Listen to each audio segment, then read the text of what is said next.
तूफानी रात में बिजली चली जाती है और अयान खिड़की के पास बैठा अपनी माँ का दिया हुआ टूटा लालटेन हाथ में पकड़े दुखी होता है।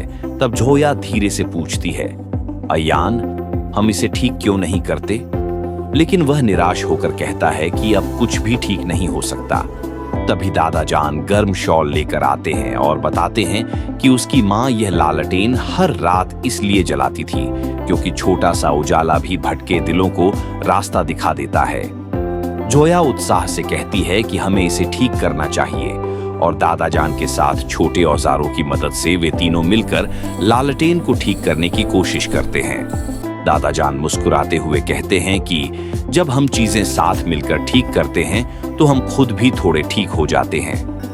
कुछ देर बाद लालटेन टिमटिमाकर चमक उठता है और कमरा सुनहरी रोशनी से भर जाता है। जोया खुशी से चिल्लाती है कि अयान, ये चल गया। अयान की आंखों में आंसू आ जाते हैं और वह महसूस करता है कि जैसे उसकी माँ पास ही हो। दादा जान दोनों बच्चों के सिर पर हाथ रखकर कहते हैं कि वह कभी गई ही नहीं, उसकी रोशनी तुम दोनों के अंदर जिंदा है। तूफान थम जाता है और तीनों बाहर निकलते हैं, अयान के हाथों में चमकता लालटेन लिए।